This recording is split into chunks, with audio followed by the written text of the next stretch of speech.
Welcome back to Exquisitely Aligned. I'm your host, Gina Meyer Vincent, and I am so excited to introduce you to my friend across the world in Bangkok, Thailand. I have to tell you that stepping out of my comfort zone and starting a podcast has led me to meet some amazing people doing amazing things around the world. And this is one of them. I was able to be on his show and we connected, I think, in so many ways that I thought we have to get back together. And this time you need to come to my end of the world, right? Literally. Yes. So here we are. And I want to introduce you to Arnie Anil. He is somebody you are going to want to write their name down and remember and listen in, because he is much younger than I am. I'm never going to ask you your age, Arnie, but I am 54. So I know I'm a lot older than you, although most days I feel like I'm younger than 54. But it's so lovely to be across from somebody who is, probably decades younger than I am, but light years ahead in ways of thinking than a lot of maybe the people you might bump into in the world. So I'm going to read you just a little bit. As an HR professional, Arnie works as an independent people and organizational development consultant.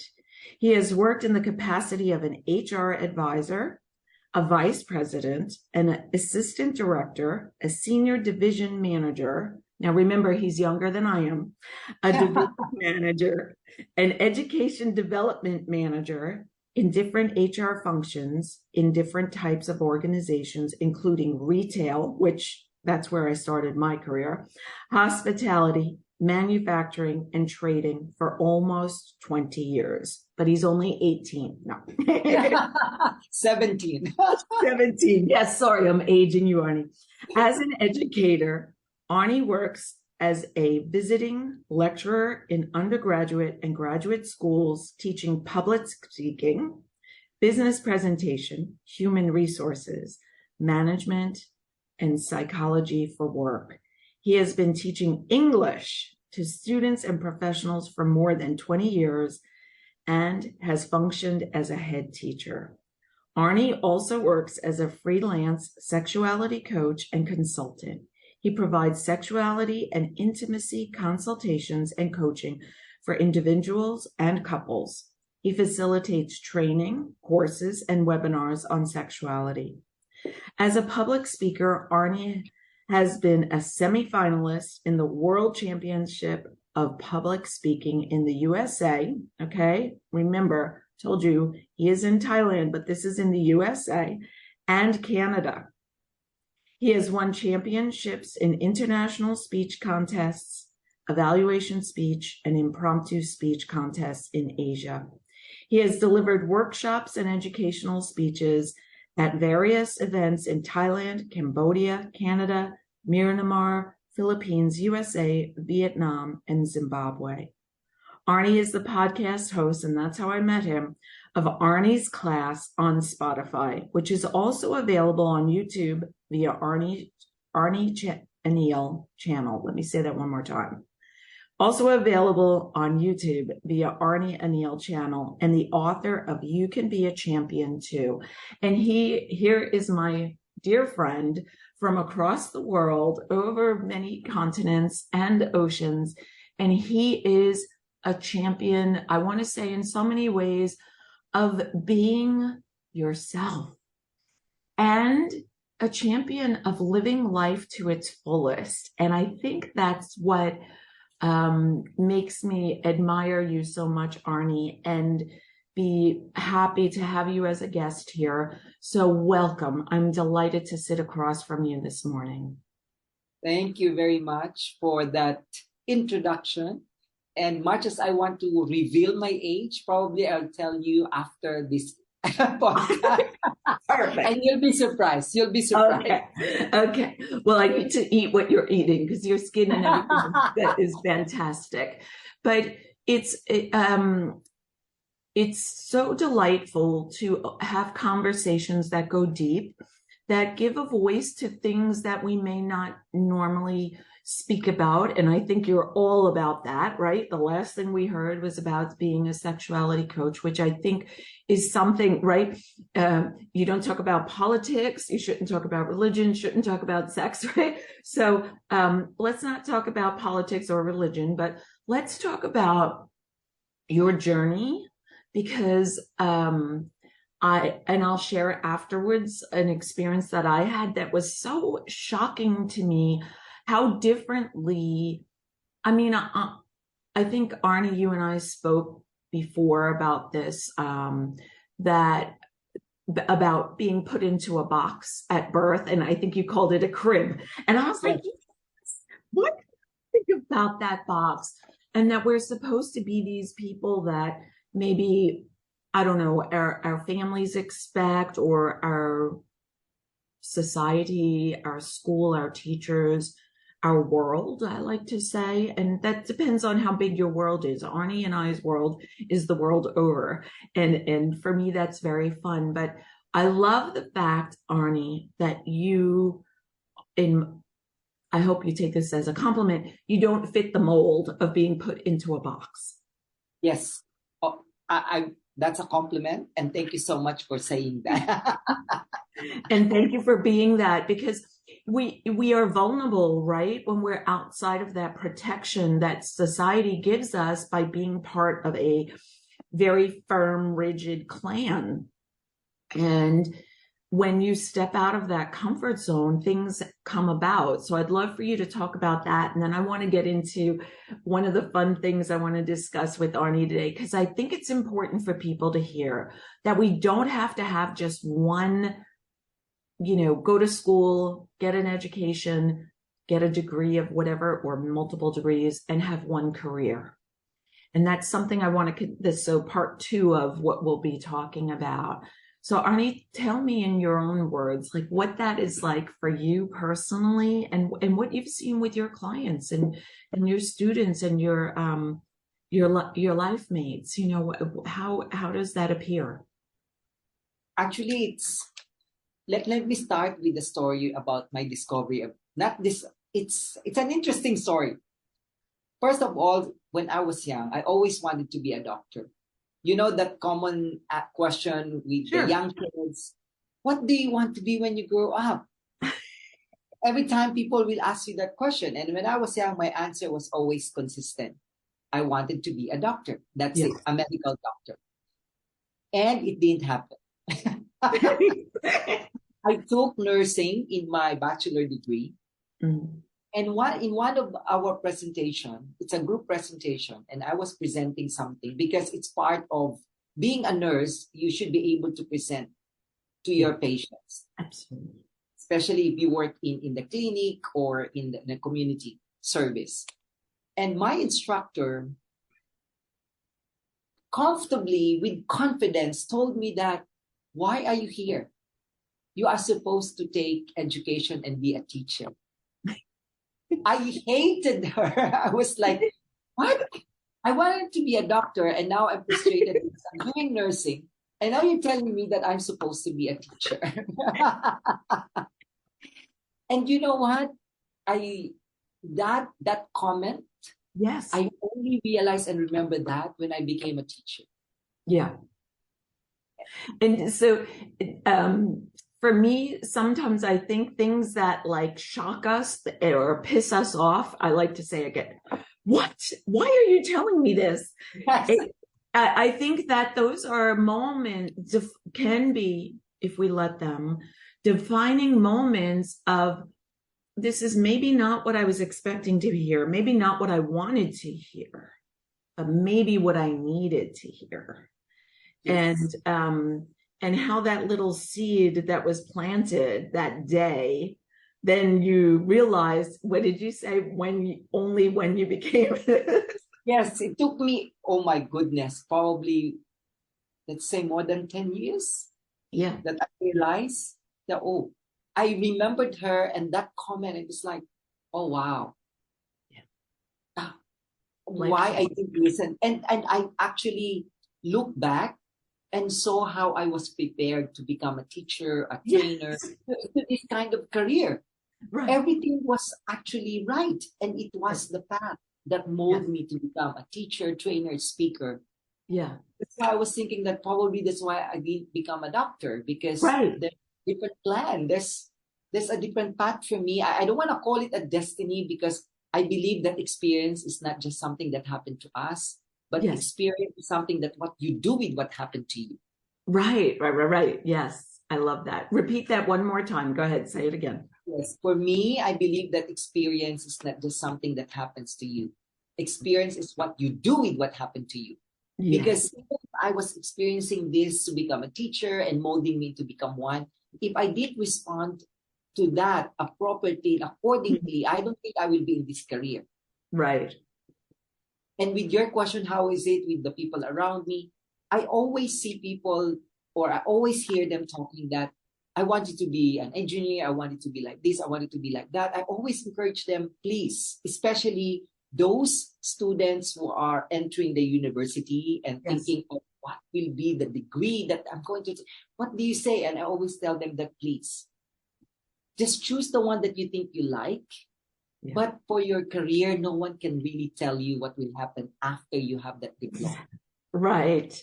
And that's such a great conversation. Our daughter is 16, so she's at that point in her junior year of high school of, thinking of colleges. And I was like, before we start even thinking of colleges, let's think about what your gifts are and what you'd like to explore. And, I think sometimes, so I'll share the little story. When my son was similar age that my daughter is now, he's now 20 and in college, a junior in college. But we were invited to a friend of his house to have dinner with his parents, who were lovely people. And it was fascinating to me just how differently he thought than I did as a dad to his son. They had one child, same age as our son, same high school, very gifted child, well-spoken, you could see that he was going to be up to good things in the world, positive things. And so when the dad asked my son, what would you like to do? Or where would you like to go to school? Which is a big question here, right? So my son said, well, it depends on what I study. If I study engineering, I'm interested in this school. If I do this, I'm interested in that school. And if I do this, and so I said to him, and I didn't know what he was going to say, but you could see he got puffed up his shirt and was ready to give some profound information. So we all kind of perked up and leaned forward, and he looked at my son and he said, you cannot be a jack of all trades. You need to pick one thing for your life. And I thought, this child is 16, 17 years old. In my opinion, I don't know about the schools in Bangkok, Arnie, but here in the schools, you don't get exposure to careers. We learn basic things: math, social studies, science, English. I don't even know what they call it these days, but the foundational things, not how do I use this in a career? What are my gifts and talents? What do I want to explore? Why am I drawn to medicine? Not me, but you. For me, I was in the fashion industry. I was not drawn into medicine at all. And I just sat there, and I was lucky because I had a glass of red wine, because I thought, oh my gosh, I need to be polite. I need to keep my mouth shut. I'm in someone else's house as a guest. They don't know me very well, but I could tell my family knew me, and they were like, oh, this goes again. And I took a sip of wine, let it kind of roll around so that I took a nice yoga breath without anybody knowing. Nice full exhale. And I just said to him when he was done, because he went on for a while, that why this was so his mentality. And I just said, I feel differently, and I've raised both my kids very differently. I feel like like you saying, start with what you think you would like to study, and then know that like the world is your oyster. You get to play anywhere, everywhere. You know, mommy and daddy is what I tell them are not going to be paying for your room and board for the rest of your life. You know, we want you to flourish and be Of able course. to, you know, we want you to be able to have a career that supports your like your things that you like. My son likes really nice food, so you know that you have to pay a little more. He loves to travel, so if you don't work for the airlines, you need to be able to pay for the airline ticket. But he happens to like working for the airlines. But you know, and I just felt like we can. And I use the word play, but I don't mean play in the sense of not taking it seriously. I mean, play and explore in a way Yes. in which that you're constantly asking, is this the best I can do? Or is there more for me to discover? You know, I call it, you know, it's like this unfolding mastery of who you are and what you have to offer. And for me, you know, I'd love for you to go through the different facets of how you got there. But to me, Arnie, I see you as changing people's lives. Like as a doctor's calling to me is changing their lives from the health standpoint. The things I like read in your bio and know about you from our last time together, I feel like you're here as a humanitarian to shift energy and enlighten people in a new way of thinking. I'm glad to hear that. And I'm really doing my best because just like what you said, I love that you talk to that man and explain to you.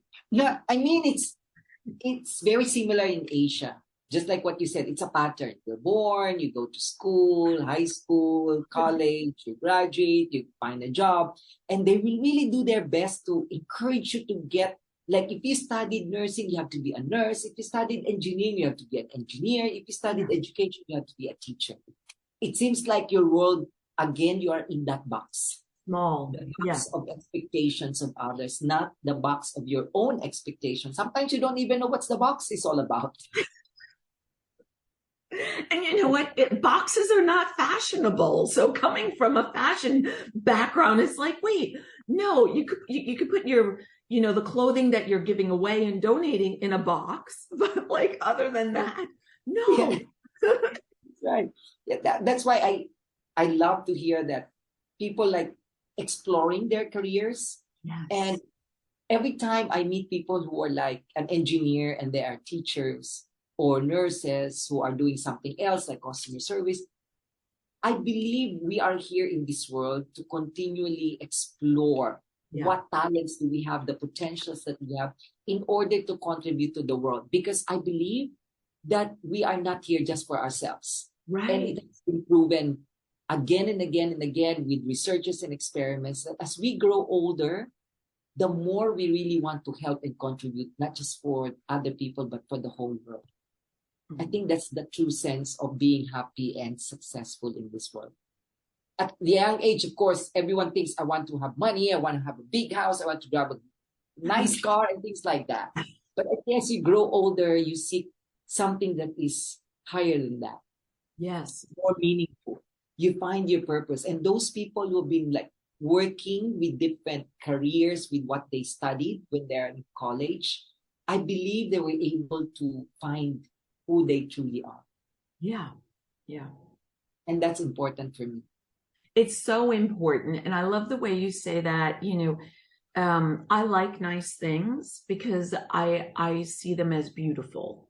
And for me, beauty fuels me. So if I go to a beautiful park and the flowers are blooming and the, you know, it's manicured, it's clean, I feel inspired. You know, if I go to an art museum and I see beautiful paintings, or I like glass, so pieces of glass, I you know, I'm fascinated. Like I'm thinking of the church in Barcelona, Gaudi, you know, like it's fascinating that they're still building this. Like, how was he able to sketch and draw and leave all this information that he knew it would take, 100, like more years for them to build this? And I walked through it, and, like, you're just standing there and going, this is why I'm alive. You know what I mean? And you think about the people who, like you're saying, it is more. I wrote that down, we're here for more than ourselves. And that is such a beautiful thing that you're able to give that a voice. And obviously not just you give it a voice, I believe you live it, and you're a living example of it, Arnie. And that is just, it's so refreshing, because I think that life can change so quickly. And the house and the car and those things, when Mark was deathly ill, those things didn't matter anymore. You know what I mean? Like, they really didn't matter. It was figuring out, is someone going to die so he could live and get their kidney and liver? And I hate to put it that blunt, but that's what life became. And is he going to stay alive and healthy enough to receive organs? Because every day he was declining. And so to know that we're here for a bigger purpose is just amazing. So I'm going to ask you open-endedly, what else do you want to add to that? Because I don't even know how to direct you with a question, because I don't want to put you into a box or a path that I need you to go down. Those of you who are here with us today, I want you to understand that Arnie and I agreed, as we did last time, to speak freely and just let the conversation go. We knew where we were starting. It wasn't like we just started and said, hey, I'm going to ask you a question, and we're going to, you have no knowledge of where we're going to go. We did have an agreement of what we wanted to start with. But from there, this conversation is simply us exploring each other the way I think both of us work with clients, and I want to say even with friends, right? With friends, they're like, yes. Oh gosh, I don't know where Arnie's going to take me today, but I'm going to learn something new about him and me. And I think it's very important for me. Conversations are about creating beauty, because I learned something very deep about you, and likewise, I feel like you're learning about me. And that is a fuel that you're getting ready to probably, maybe go out for the night because it's very late by you, but I'm getting ready to start my day. So it's going to fuel me through the day, and I want to encourage everyone to have conversations that are deeper and that ask these questions like, Arnie, what makes you feel that way? I know that I agree with you, that I feel like we're here for something greater and more powerful. And I know that some people don't feel it. Some people don't feel it yet. Other people may never have the gift of feeling it. Life may end too soon. So, Arnie, take it away, wherever you want to go with this. I want to add, actually, Gina, is probably your listeners or the people who are listening to us right now are thinking that, how can we do that? How can we explore? For me, you just have to be open to what is about to come. You don't have to test all the time, and because there is self-doubt that is happening all the time, and it happened to me. I'm not saying I live a perfect life, that this opportunity came and I said, wow, I embrace it, and I know it's going to be it's going to be something productive and beautiful for my life. It's not like that. Of course, I learned that through the years. And what I've learned is that you just have to be open, open to learn, open to accept, and open to embrace what opportunities are available for you. Just like what happened to, who would have thought that someone who dreamt of being a doctor, medical doctor, became a nurse, and then a midwife, and then a clinical instructor, and then from the Philippines, and then came here to Thailand, started as a kindergarten teacher. Can you imagine? Gina, I started my career here teaching kids of around 3 years old to 4 years old. and then became an English teacher, then an HR professional, and then became a consultant, and then now doing also sexuality coaching and consulting, and doing this like public speaking, which I consider myself a shy person. Can you imagine someone who's shy? So now it's very funny because you're the second or the third person I've interviewed who also has a podcast who told me they consider themselves shy. And so I must not have the right definition of shy in my head, because I think of somebody who is shy is probably not going to speak so openly, and definitely not going to speak into a microphone around the world, or in front of the audience in live, so I am very much, I'm going to Google what does the word shy mean when we hang up, because clearly I have the wrong definition, because I would not ever have used that word in a sentence to describe you. But, so that is thank you for the good belly chuckle this morning. I needed that. You're welcome. So that's what I really want to share to your listeners and to those who are listening.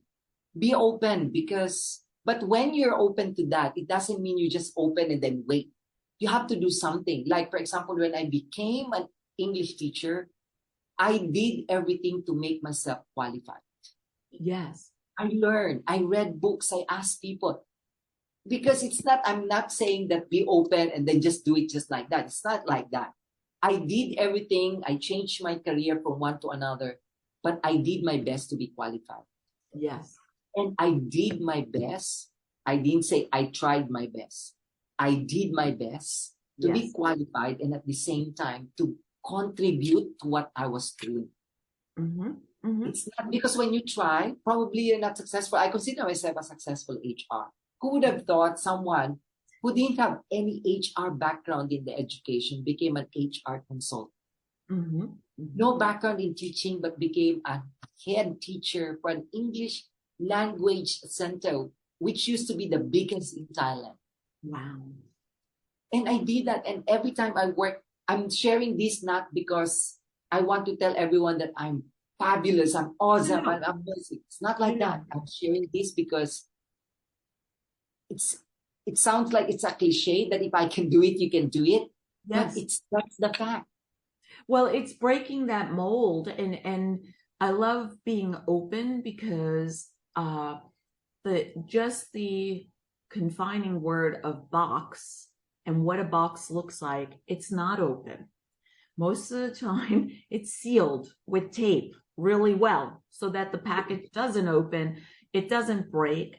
But we have to break the mold. We have to. Sometimes the box is open on one side, right? And I have a 17-year-old cat who loves to go in open boxes. She has since she was a kitten, and we take as many pictures of her because we know we're getting to the point where, there are mornings where we look like, are you still breathing? 17, that's pretty old. We've never had a cat this old. 16 was the oldest. So every day is a gift when she can find a box and we get a photo. But, being open is something that leaves us being vulnerable. And I like to say, I did a podcast episode early in season 1 or 2 about, sometimes I think us women are nervous about being vulnerable, but I do feel, Arnie, now that I'm talking with you, I think it happens with men too. Like you're putting yourself out there, you're trying something new, and people, I think, are watching you, right? They're like, what's Arnie up to next? I don't know. Is he going to be successful? I mean, they're still waiting for you to like maybe fall, right? And they should know better because they've seen you transition, transform, transcend. These are all words that I like to think of that make us closer to who we are, who we are at that stage or at that place in our lives, given what we've had to experience, right?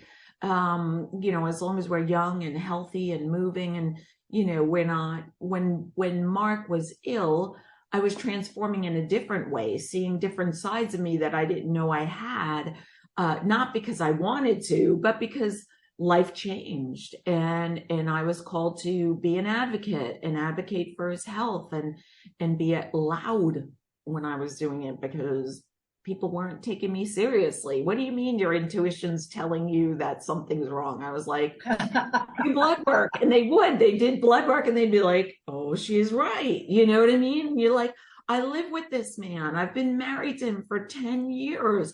I wake up with him, I go to sleep. And I know what, all of a sudden I'm watching, and things are like quickly unraveling for him. And I think that, I had to be vulnerable and stand up to the doctors, which, are very admired and so forth. And I was not a doctor. I was not a nurse. I had no medical, but I chose to be vulnerable. And you get some, I want to say, bumps, bruises, like you need a couple of Band-Aids. So how would you describe like being vulnerable, that sense of what it could be like for you as a man and what you see in your clients? Actually, I love that you mentioned that being vulnerable, because a lot of people, they consider vulnerability as a weakness. Yes. They don't see it as a strength. They don't see it as an opportunity to connect with other people. Right. Because vulnerability allows you to have that strong connection, a deeper connection with other people. Absolutely. I believe it's one of the ways that you can have a better, open, and harmonious relationship with people once they see your vulnerability. Oh, and I agree. And when we say people, it's anybody. It Yes. could be your neighbor. It could be someone you're in a marriage with, or a romantic relationship, but it could be a neighbor. It could be the person at the grocery store. And that's that's the beauty of being open and vulnerable, is the depth that we then experience in life, which is what I talk about as filling me up, like this conversation with you, Arnie. I agree. And I didn't mean to interject, but I was getting excited. I can see the energy. I said that because I've met some people who at first were protecting themselves. They didn't share what they had, the story, because each one of us, we carry stories. Right. And those stories are the ones that really connect us with other people, because once you hear their stories, of course, we are all different. But at the same time, once you hear their stories, you will realize that we share the same story. Yes. We have this pain that we carry in ourselves. And once you open that, people understand you more. Yeah. But if you don't share that, some people will actually judge you. Correct. By the way, this is another word that I want to explore as well, if we still have the time, that judging No. Definitely, because I'm glad you brought that up, because that is one that I don't know if we explored it very much last time, but that is another, I think that's why some people are not open, is the fear of being judged. The fear of being vulnerable is being weak, which I agree with you. It's not. I think somebody who shows their vulnerability is in their power, and Yes. and power not in an authoritative way where you're taking over people and a group, but you being in your essence. I was going to say in your beauty, but in your handsomeness, in being attractive. Do you know what I'm saying? Like, Yes. You become more attractive when you show your vulnerabilities and allow others to experience where you're at, whether it be, a sorrow or pain, you're uncomfortable, or concern for your future, or, hey, I'm trying something new in my career and I'm exploring something, and it's not always easy. I wake up some days and think, what have I gotten myself into? Whatever that may be. But yes, let's also, so I'll let you finish, and then let's make sure I'm going to write the word judgment here so that we do hit on that too. As I mentioned, because people will judge, we all judge. That's by nature, our brain works like that. As they said, and I've read it in different books, that even within 5 or 10 seconds, people will judge. Yes. I believe the judgment is not the problem. The problem is when you act on your judgment. Yes. You have to discern not to judge. Of course, as I said, we all judge. But seeing that person, we have that kind of impression. That's our brain. We can't help it, but that's how our brain works. But now, if people know you, if you are vulnerable enough, you share. Of course, I'm not saying that you have to say everything. You have to share. Because it's not like that. Don't get me wrong, the listeners, like that. We still have our limitations. You can share something for as long as it helps people to understand where are you coming from. Yes. Who are you? And then people will not, I believe you, that when you say that vulnerability is very important. You showed your vulnerability when I interview you in my podcast. And I'm showing my vulnerability now as your guest. Yes. And I really encourage everyone. It's not a weakness. No. It's a strength. It means you have that kind of self-acceptance. Yes. If you can share that to others. Well, and I think it lets you shine in a way that you shine from the inside, from your authenticity, from, who you are, what you believe in, where your journey is, where you've been, where you're going, what you're looking towards. And I think that I agree with you with the judgment too. It is natural. It happens, right? And it's hard when you have children that you're saying, I just want to tell you, when you go dressed in it's a big thing here to wear your pajamas to school. Like it used to be they had pajama day in like preschool where the kids could go in to wear pajamas and they'd watch a movie and maybe eat popcorn or something. But now it's acceptable. And my husband said, okay, you're upset that your daughter wore pajama bottoms to school, but we are in public and there's an adult wearing pajamas, And so, I do wear pajamas. They're comfortable, but I don't like the way I feel in them. I wouldn't want to wear them out in public, I guess, unless I was being carted off in an ambulance, and I had no choice. Is that I left the house in pajamas and they just were taking me straight away to the hospital. That's like the only place I could, or the morgue maybe, that's not where. And I would say to the kids, I want you to understand your teachers are going to judge you. People are going to judge you. That's not fair. They shouldn't judge, but it's human. People form opinions quickly, like you said, in seconds. The way we wear our hair, my lipstick, my eyelashes, and I'm okay with that. I'm like, go ahead and judge me. I like to have fun. I like glamour, I like to be seen. I like to be heard, My red lipstick helps you hear me in case you are reading lips, you know what I mean? Yes. You can see them moving up and down all the time. No, but it is true. And the thing I love what you said is, I don't know if I wrote it, but to me is not acting on it, but for me, it's not connecting with it was the word I was going to use, because that's kind of my thing, is connecting, but acting too. And coming from a place, I think when we are open, we're more from a place of the heart than a place of the mind. Yes. And I know that when I met you last time, I was delighted to be across from somebody who really operates from the heart. And I think we stayed afterwards and I asked you, were you born this way? How did you become? So, do you remember that? Yes. And so, I think when you come from your heart, you can come from a place where you're like, people might judge me, but I'd rather be me and be from my heart and be authentic and transparent than be trying to keep up appearances for what somebody might judge me for, or judge me believing what I should say or be.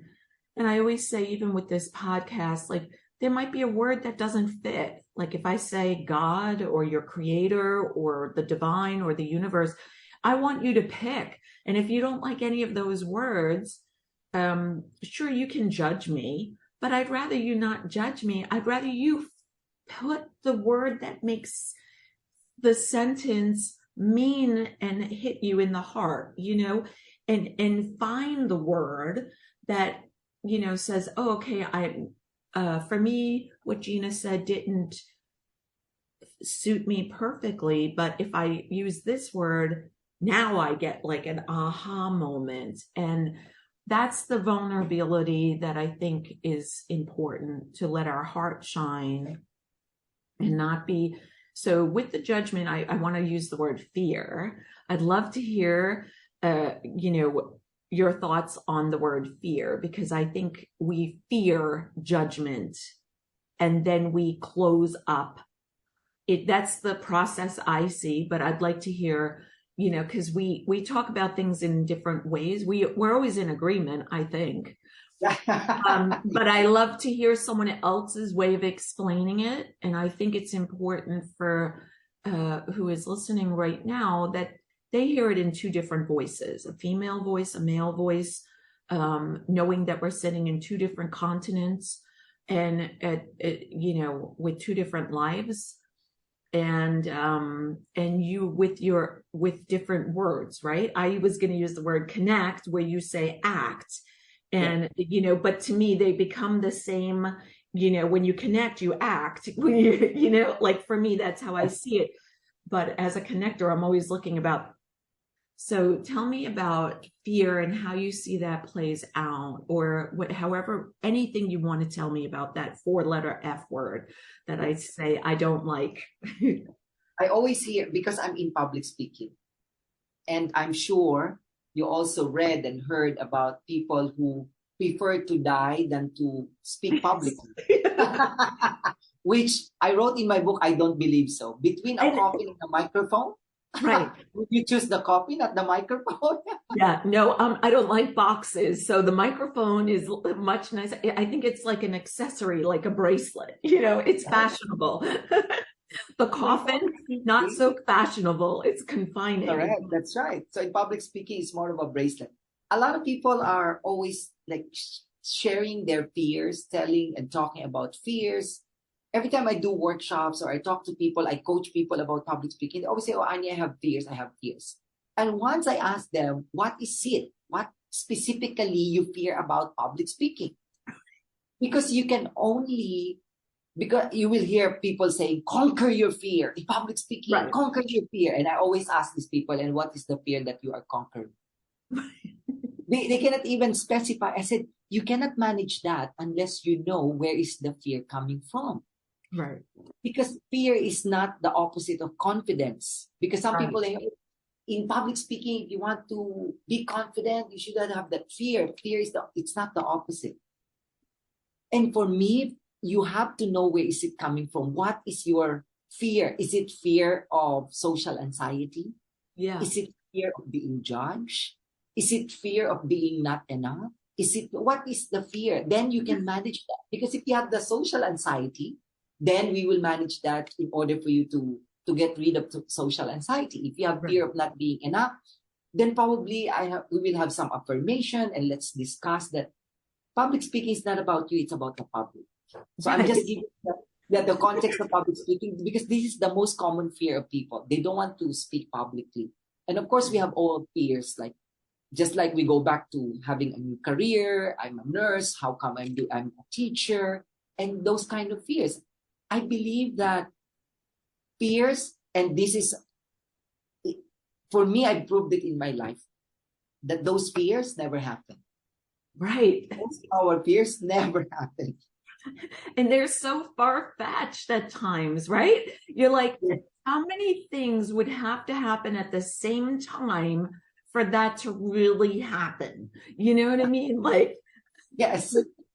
There would be like so many events that would have to take place in order for that, whatever it be, to really come to fruition. And I'm a math person. I love ratios and percentages. And Numbers.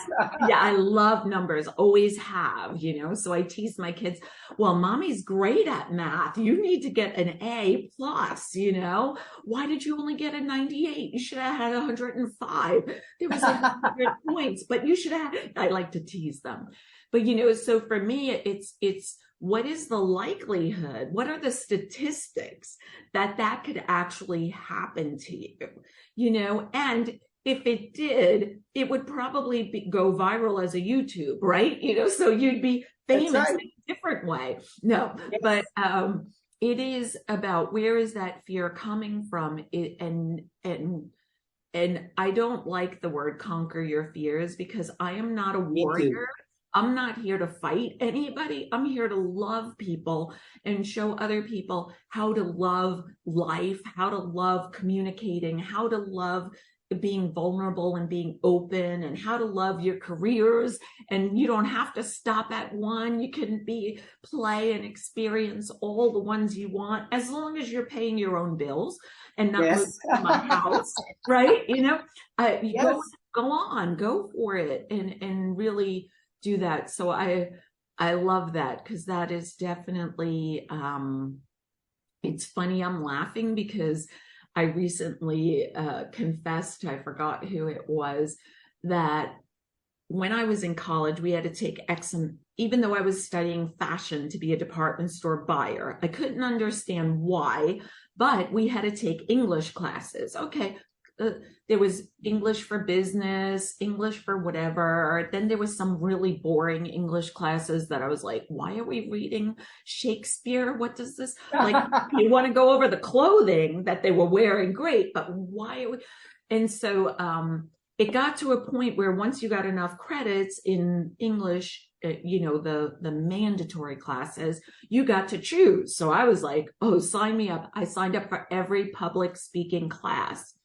Because I was like, this is me. Give me a microphone. I'm not fond about the podium, because my fear about public speaking is I'm going to knock the podium over and fall onto it, lean onto it. So I'd rather not have one, than I don't have to manage, did I knock it over? Did I knock the mic off? That's my fear of public speaking. That, and maybe my dress coming unzipped, or something like a fashion faux pas.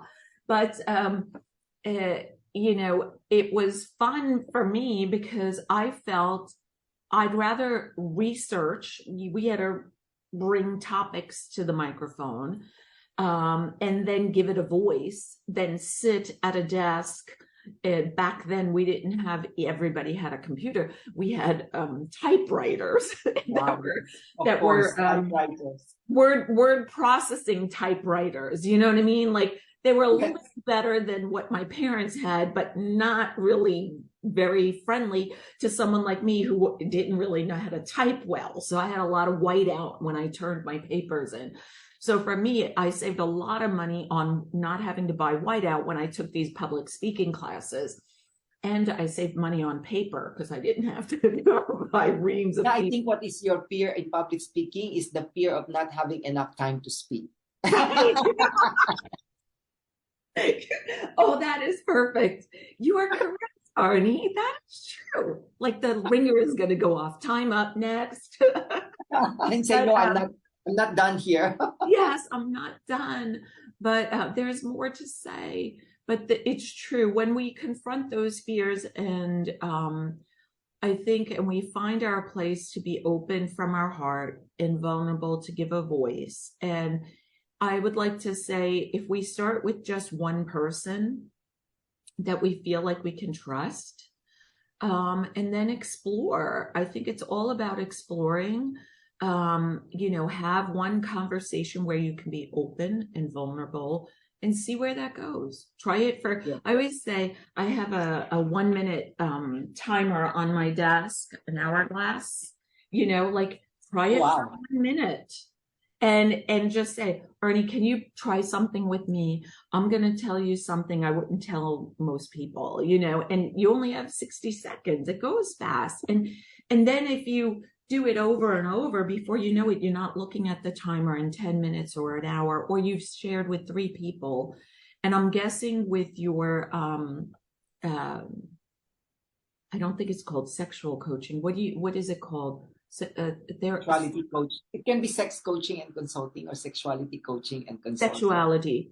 Yes. I'm guessing that's a big, is that a big factor for you? People being able to open up and be vulnerable?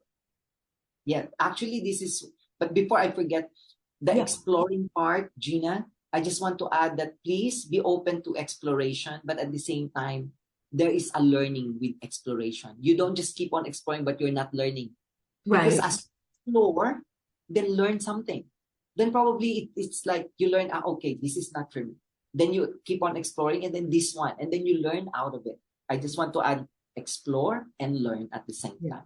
And I think for me, again, it goes back to connecting what feels right. Yeah. Because that's all of that. Like if you explore something and it didn't feel right, like I suggested talking to one person, maybe that wasn't the right person, try or go, Yes. I love it. The sexuality part, Gina, is actually, it's not new because I used to work as a nurse midwife in the Philippines and focusing on maternal and child care and I also work with family planning and sexual transmitted diseases when I worked in the Philippines as a clinical instructor. It's not a big move, but it's something that people really find, just like what you said earlier, don't talk about politics, religion, and sex. And it's a subject that most people, they don't want to talk about. And I always add, you don't want to talk about it because you don't know anything about it.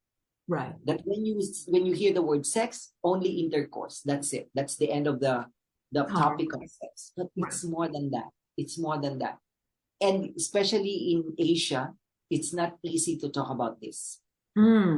It's something that, as they say, it's a taboo. I said it's not taboo. It's to be discussed. I like that. Yeah, change the word taboo to become to be discussed. Mm-hmm. Because nowadays, a lot of kids, they don't know what they're doing. Right. That the teenage become pregnant, or women at a very young age, or boys or becoming a father at a very young age. They don't know what they're doing. For me, you can only share or give something that you have. Yeah. I don't think, like, for example, you cannot be kind to others if you're not kind to yourself. Oh, exactly. Exactly. You cannot be patient to other people if you are not even patient to yourself. So it's the same thing. So this in sex, a lot of things to be learned because we are given misinformation and not enough information. We didn't have the platform. We didn't have the time. We didn't have the people. Even our parents, they don't know about it. That's why they don't want to talk about it. I believe parents are the ones who should learn first. Yes. But for me, it should be something just like, what's your breakfast today? Yeah. I hope that time will come where people will talk about sex and sexuality, just like asking people like, what did you have for breakfast? Yeah. Yeah. I'm not saying that people will talk about, did you have sex? Did you give some, it's not something like that. What I meant is that openly about, is it okay to have sex at my age? Something like that. Right. Someone, you know what I mean? Something that can ask mom, is it okay to have sex on my first date? Is that okay? Something like that. I'm not expecting like really big, at least up to that level. Yes. I believe people will be happier because a lot of mental disorders or illnesses are actually because of the sex part. Yeah. Yeah. I love that. And it's true. I mean, you're not going to say, hey, at the, restaurant, tell me about your sex life. But to be able to speak frankly and openly with your child and be able to have a discussion like, no, that's not what I would like for you on your first date. Or, and I mean, everybody has a different, well, that's how I feel. But, everybody could have different ways of thinking and seeing, but being able to discuss and being able to come get information from a good source versus, people their age, right? An adult who loves and a parent, right? Who loves and has been nurturing them and understands them and explains, hey, there's a lot that comes with that choice. Yes. That I don't know that you're old enough to understand or want to understand at this age, My husband, as a family doctor, when we were newlyweds and dating and engaged, was delivering babies to 13, 14, and 15-year-olds. Imagine that. Imagine who that. had grandma was 30, great grandma was 45, and Wow. great grandma was alive and driving to the hospital. So this was because they donated hours to the free clinic there. And with that, and I said, well, okay, one blessing, come here, honey. One blessing is that they get to know all their generations of grandparents, great grandparents. I didn't have that. But in the same time, my heart went out, Arnie, because it was like at 13, 14, and 15, that was so far from like anything I ever dreamt of. For me, it was like, which friend am I going to see this weekend? And what are we going to do? Are we going to go to her house? Is she going to come to my house? Is her mom going to cook us dinner? Her mom makes the best, it was such I couldn't fathom because, especially when I gave birth to our son, like, how does a 13 or 14 or 15-year-old go through that? 9 months of pregnant, 40 weeks, a delivery, and then feeding The this responsibility. Yes. That comes with it. Can you imagine? Actually, every time I hear like kids, boys and girls, and all the other sexual orientations out there doing that thing, and it made me think like when I was at that age, what was I was doing? Yeah, you were getting ready to be a doctor. You had some high expectations and you knew you were going to be delivering babies. You didn't need one yourself at that age, right? That's right. Yes. So Arnie, it's always a pleasure to meet with you and talk with you. I was wondering if we could do two more things quickly. One, if you don't mind, this was something I didn't even mention to you, but I'd love to pull a card from my deck of Opening to Possibilities cards. And, you'll tell me when to stop and then I'll pull the card, read it. And there's a statement with 3 questions. You could answer the question that you like, or 2 or 3 or whatever. That's exciting. Yes. And then at the end, and you can tell I would not have a good career at Vegas because I don't shuffle cards very well. But they would fire me. I don't even think I'm trainable. I love when people go, whoosh, but with the sound. Yeah, I'll just make the sound.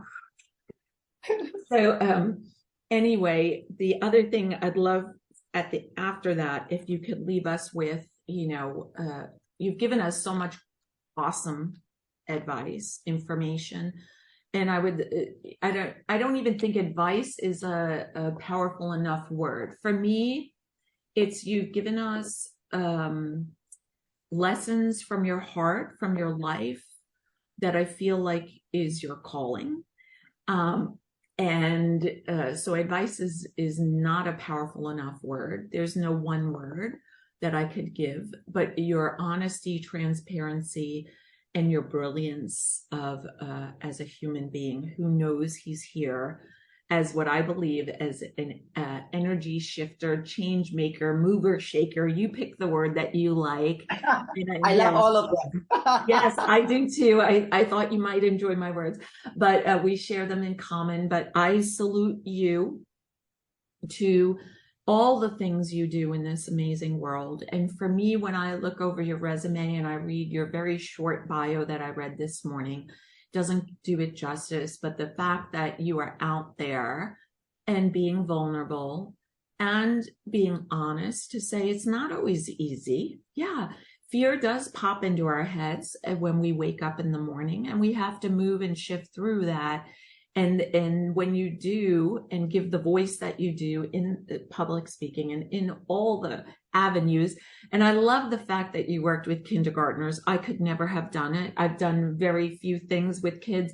I did paddleboard yoga over summer camps Wow. with them, and it was so much fun. But I found out they have a very short attention span, so I think I had 45 minutes with them, and after like 20, they were like, "What are we doing now?" And I was like, "Oh, the same thing. Like, hold on, like I didn't have a clown bag to pull out more things, and I just looked at the camp counselor like, oh my gosh, they're like very." Yes. I don't move as fast as that. So you could see I would have been fired. So I'm just you tell me when to stop and I'll just pull. Stop. Okay. So it's multifaceted, which I think definitely describes you. It's very funny. I just started using the cards, and every time I've done them, when the person says stop, it is so spot on. So you're a multifaceted, radiant soul. And I couldn't have picked that for a better guest. Arnie, you definitely are. You are a multifaceted, radiant soul. So these are the 3 questions. What are the different sides of you? What are the different sides you like most about you? Why? Or how do others perceive you? And you can choose which ones you want to. I can answer both, but I would like to answer the second question. Yeah. How do people perceive me? A lot of people perceive me as a humorous, funny person. As a humorous person. Yes. Yeah. Funny. They always tell me, Annie, you're funny. But for me, because I never been in the speech contest, there's one part that's called the humorous speech contest. And I never participated in that contest. If you ask me to be funny intentionally, I don't think I can do it. Right. I agree. It's hard. I just want it to be natural. I just want it to be spontaneous. And most people, they perceive me as funny person. But after pandemic, a lot of people were telling me that, Annie, you're a generous person. You always share your time. Yes. Because I did a lot of free online courses, especially during COVID. Because I even shared that in the World Speech Day 2 days ago, about what I did during pandemic. Because I was thinking that I didn't want to say that we were stuck at home. Right. Actually, we're not stuck at home. We stay at home. Because there's a difference. That's a mind shift. When you say I'm stuck at home during the pandemic, I say, please don't say that you're stuck at home. You just say you're stay at home or you're safe at home. Right. Because it will give you a different attitude. Yes. Because if you're stuck, you're not happy. But you say, oh, I'm safe at home. That's a totally different mindset. So people perceive me as someone who is generous because I always love sharing what I know. Yes. Always share. And what would I say? It's a very spontaneous way of doing it. I don't like, come on, sit here and I'm going to teach you how to do it. For me, when I talk to people and then they open up to me and I tell them, I give them bits and pieces of what I've experienced in life and they appreciate that. And then I love that. Yes. And I love that about you. And I think I agree with you for myself personally. It's hard to be humorous. I couldn't come out and tell jokes. I barely remember jokes. And if I try to remember them, I usually goof them up. But for me, I think that when you are truly who you are, your truest self, and you express yourself outwardly, because you have so much joy within you, for me, I wouldn't have used the word humorous. I would use, exudes joy or bliss in its highest radiant form. And so it's funny, multifaceted came out. First of all, I love Gerber daisies. And so that's really nice. This is one of my favorites. I designed these cards, but this is one of my favorite images in the tin. And multifaceted to me is like a diamond. And I do see you as the diamond because diamonds, well, now they can make them in a lab, right? But it's still takes some time. But the pressure that it takes for that coal to be forced and pressed in a natural way is the way we live life, right? And to become multifaceted, you have to explore, you have to play, you have to be open and vulnerable and get out of the box and try new things. And so you definitely got the word. Humorous, yes, but for me, it's from your joyfulness of living and experiencing life. And I don't want to say as a child, meaning like immature, but childlike in its beauty of give me a minute. I forgot the word I was going to use. Innocence, right? Because you're not coming in and saying, I want this to happen on this day, and I'm going to win this award as the, like, sure, you have goals and stuff, but you're open to what comes. And so it's been such an honor and pleasure. But what would you like to leave us with today? Because you've given us so much generous information. Is there one more thought, or 3 or 5, whatever that may be? The question in your card, one of the question I remember is, what do I like about myself? What side of me that I like? Yeah. If there's one thing that I really like about myself is being a lifelong learner. Mm. And I always tell people that you should be able to learn, because learning makes you a better person. Learning, it doesn't mean that you have to be in a class. It doesn't mean you have attend a workshop or a seminar. It doesn't mean like that, because we can find lessons outside of the class, yes, outside of the workshops, life lessons that can make you strong, can make you better, and can transform yourself. And if there is something that I want to leave for the audience, is this, the quote that I made myself. I always tell people that learning is very important. And if there is something that I want you to remember from this, is that we all learn. mm-hmm. But learning without action is just information. Yes. Learning with action is transformation. Right. I hope that you learn and transform yourselves, because we are here to learn and develop ourselves. Continue to develop, continue to transform, because one day you will know that there are people that you have touched them through the learning process, and they will give you back something that will make you smile, that will make you happy, and that one day you will say, I lived. Yes. Beautiful. In yoga, we were always taught that if you're not learning, then why are you alive? There's like no reason for you to wake up tomorrow. And Yes. I want to add to that, because I think that you would agree that the learning doesn't have to be you reading books.